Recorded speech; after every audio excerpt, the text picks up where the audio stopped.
Hello students, how are you today? I hope you will be fine, happy and healthy. Today we will start the new chapter teamwork. What do you understand by the word teamwork? Teamwork means combined effort of a group. For example, there are 11 players in a cricket team who play together to win the match. One or two players can't get victory for the team. Same like that, we also need a group or team to do some work at home, school, and at playground, etc. So today we will know about the teamwork. This is a very short poem. We will sing it and enjoy. You can see here the children are playing. They are playing basketball. Now let's sing and dance. Teamwork, teamwork, together we can make our dream work. Teamwork, teamwork, together we can make our dream work. Then we will share the joy of what we have done. Teamwork, everyone. Then we will share the joy of what we have done. Teamwork, everyone. The meaning of first stanza is, when we work as a team, we can complete our dream work, and we can share the joy with the team what we have done together. Once again I tell you, when we work as a team, we can complete our dream work, and we can share the joy with the team what we have done together. Now we will read second stanza. It is fun to shoot the basketball through the hoop, but if nobody passes, then nobody shoots. It is fun to shoot the basketball through the hoop, but if nobody passes, then nobody shoots. And the relay race just can't go on if nobody wants to pass the baton. And the relay race just can't go on if nobody wants to pass the baton. It means it becomes fun for us to throw the ball through the hoop. If no one will pass the ball in this game, then no will be able to play the game. In relay race, runners must pass the baton from one to the next. If no runner will pass the baton, the game will not go on. Okay, third stanza. We are the parts that make up the whole, and we have got our eyes on a common goal. We are the parts that make up the whole, and we have got our eyes on a common goal. Sometimes it can be a big plus when a you or a me becomes an us. Sometimes it can be a big plus when a you or a me becomes an us, meaning each person is a part of larger whole and they all work for a common goal. We can win with combined effort of group. Alone I can't do this, but together we can. Now we will know some new words and their meanings. First word is teamwork. Already I have told you teamwork means combined effort of a group. Second word is hoop. Here, wooden or iron ring trundled along by a child. ये wooden या iron का ring होता है जिसे बच्चे अपने साथ साथ लुढ़काते हुए चलते हैं. मैं अभी आपको एक हुप की पिक्चर दिखा देता हूँ. ये देखिए, इसको हुप बोलते हैं. ये गोल जो रिंग होता है इसको हुप बोलते हैं. ओके. और पासिस होता है मूव ऑनवर्ड, आगे बढ़ाना, आगे बढ़ो. Relay race, race between team of which each person does part of the distance. Relay race में क्या होता है, इसकी भी मैं आपको एक इमेज दिखाऊंगा कि एक स्टूडेंट्स एक मार्क पर खड़ा रहता है और पीछे से दूसरा आता है, उसके हाथ में बैटन होती है, वो दूसरे को पास करता है, फिर वो रन करता है, उसे लेकर बैटन को लेकर रन करता है। अभी एक इमेज से हम समझते हैं। देखो, ये देखिए, जो पीछे वाला स्टूडेंट है वो दौड़ के आके अपने आगे वाले को बैटन दे देता है और फिर वो बैटन हाथ में लेके दौड़ने लगता है। इस तरह से इस गेम को खेलते हैं। और लास्ट वर्ड है बैटन। शॉर्ट ट्यूब और stick carried in relay race, जो मैंने अभी आपको दिखाया रिले रेस में जो एक स्टिक टाइप की होती है, शॉर्ट ट्यूब जैसी, जिसको बच्चे हाथ में लेके दौड़ते हैं, उसको बोलते हैं बैटन। नेक्स्ट नीचे आते हैं। Let's read. Complete the following sentences. If nobody passes the ball in a basketball game then you can't। ये आपको फिल करना है। ओके, जब आप ऊपर वाला जो स्टैंजा पढ़ेंगे, तीनों स्टैंजा को, वहीं आपको इसका आंसर मिल जाएगा। सेकंड है, in a relay race if no one passes the baton then जहाँ ये ब्लैंक है, इसमें आपको फिल करना है। आगे आते हैं। Think and right. Name the team members needed for the following. To play cricket, we need batsmen, bowlers, fielders, coaches. Second है, to make a film, we need।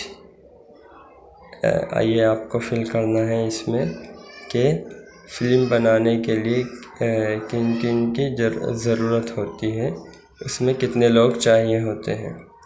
Third है, to run a good school we need. School चलाने के लिए, एक अच्छा school चलाने के लिए हमें किस किस चीज़ की ज़रूरत है।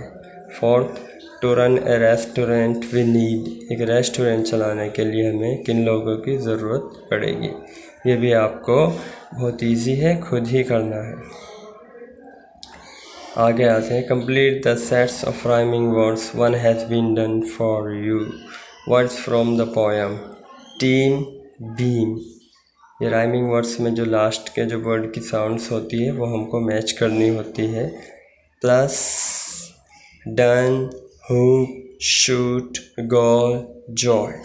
ये आपको सोचना है और खुद ही ट्राई करना है। Okay, read the poem. ये पोएम है, एक ट्रेडिशनल पोएम है, जिसको आप जो है पढ़ सकते हैं बाद में, बहुत इंटरेस्टिंग है, इसको आप पढ़ेंगे। ठीक है। For want of a nail, the shoe was lost. For want of a shoe, the horse was lost. For want of a horse, the rider was lost. For want of a rider, the battle was lost. For want of a battle, the kingdom was lost. And all for the want of a horseshoe nail। Next चलते हैं। Now form questions for the answers given in the speech bubbles.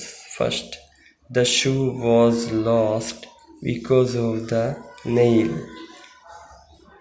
इसका question आपको form करना है, खुद बनाना है। The shoe was lost because of the nail।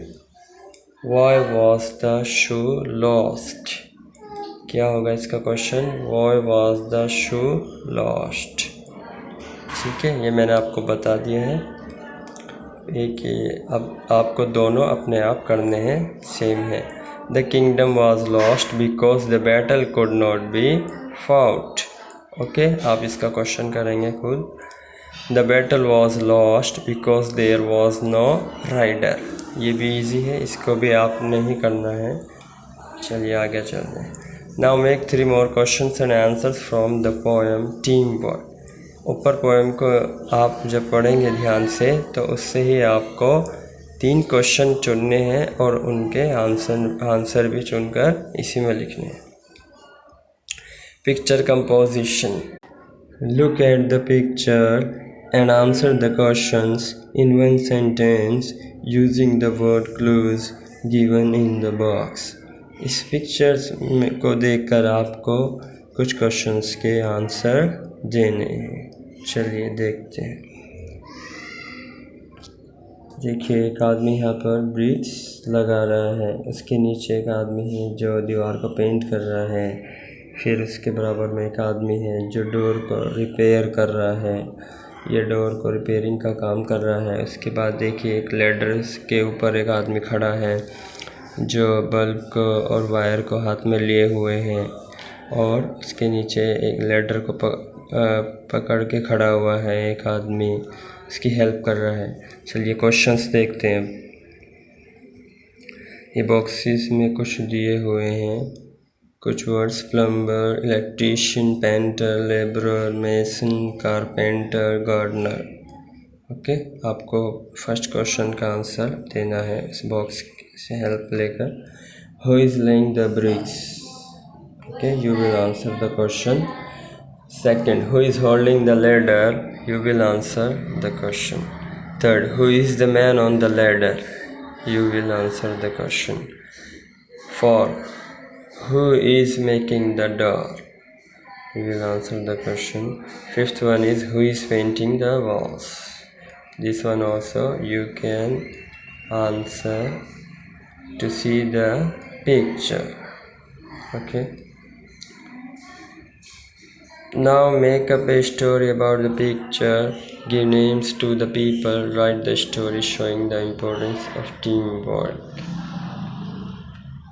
आप एक स्टोरी बना सकते हैं पिक्चर के ऊपर और उसको कुछ नाम दे सकते हैं लोगों को। Right the story showing the importance of team work. और जो स्टोरी आपको लिखनी है उसमें आपको दिखाना है कि टीम वर्क का क्या इम्पोर्टेंस होता है। Let's talk. In a group of 5 discuss what you enjoy doing alone and what you like doing in a group. 5 का एक ग्रुप बनाना है आपको, उसके अंदर डिस्कस करना है कि क्या चीज़ आप लाइक करते हैं जब आप अकेले होते हैं और क्या आपको करना ग्रुप में करना अच्छा लगता है। Things I like doing alone, यहाँ पर वो चीज़ों के नाम लिखने हैं जो आपको अकेले में करना पसंद है। सेकंड है things I like doing in a group, जो चीज़ें आप ग्रुप में करना पसंद करते हैं। नेक्स्ट चलते हैं आगे। In your family, what activities are done individually and as a group? आपकी फैमिली में कुछ एक्टिविटीज़ तो ऐसी हैं जो अकेले की जा सकती हैं और कुछ ऐसी हैं जो ग्रुप में की जाती हैं। जैसे माई मदर डिसाइड्स, मेरी मदर डिसाइड करती है। Second, my father decides, my father decides, मेरे फादर डिसाइड करते हैं कुछ। आई डिसाइड, कुछ मैं डिसाइड करता हूँ। वी डिसाइड, कुछ हम मीन्स पूरी फैमिली मिलकर डिसाइड करती है। In a group mime an activity, picnic, fair या मेला, cricket match etcetera which you enjoy. The rest of the class should guess the activity and say whether it is done in a group और alone. Group में आपको एक activity plan करनी है, जैसे कि कोई पिकनिक की, फेयर या मेला है, cricket match etcetera which you enjoy, इसको तुम खूब एंजॉय करोगे। The rest of the class should guess the activity, और जो बाकी क्लास के जो बच्चे हैं वो एक्टिविटी को गेस करेंगे कि क्या एक्टिविटी आप कर रहे हैं। And say whether it is done in a group और अलोन, और फिर कहेंगे कि क्या ये ग्रुप में की जानी चाहिए या फिर अकेले ही इसको की जाएगा, इंडिविजुअली की जाएगी। ओके, नेक्स्ट देखते हैं। Let's write in the puzzle find the words given in the column. Notice that these words are formed by joining two words. One is done for you. Find some more such words. See here is an example. Sometime. Sometime means 2 words. Some plus time. ठीक है, 2 words को joint करके इस तरह से एक example है, इसका सर्कल किया हुआ है। आप बाकी वर्ड्स को इसमें फाइंड आउट करेंगे और सर्कल करेंगे। Next, let's write a poem. ये 3 लाइन्स लिखी हैं, बाकी आपको लिखनी है। जैसे I have a kite but need a friend to fly it with. मेरे पास काइट है बट मुझे एक फ्रेंड की ज़रूरत है इसको उड़ाने के लिए। I know a song but need someone to hear it. मैं एक सॉन्ग जानता हूँ या मैं एक सॉन्ग जानती हूँ बट मुझे किसी की ज़रूरत है इसको सुनने के लिए। I have a ball but need someone to catch it. मेरे पास एक बॉल है लेकिन मुझे ज़रूरत है किसी की जो इसको कैच करे। बाकी 3 लाइंस आप कुछ भी बना सकते हैं सोचकर, आपको सोचना है। Okay.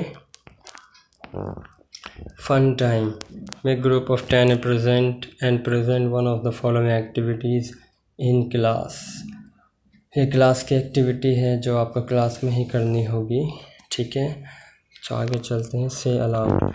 We sometimes use short forms for some words. For example, we use am for I am and I for I have.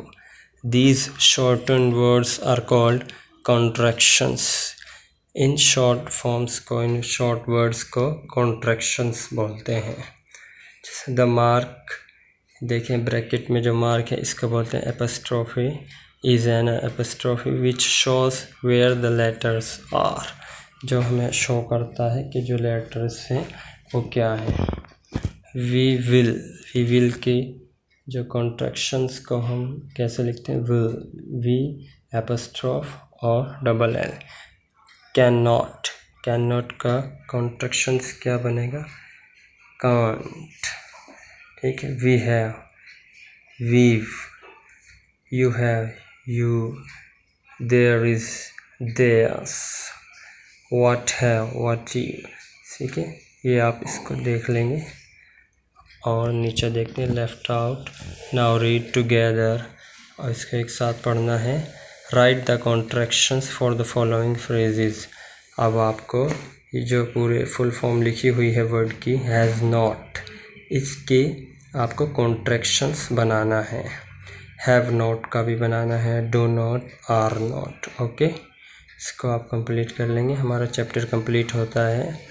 बाकी आपको 2 से 3 बार ये वीडियो देखनी है तो आप अच्छे से समझ जाएंगे, और कोशिश कीजिए कि आप खुद ही इसके आंसर करें। Okay, good bye.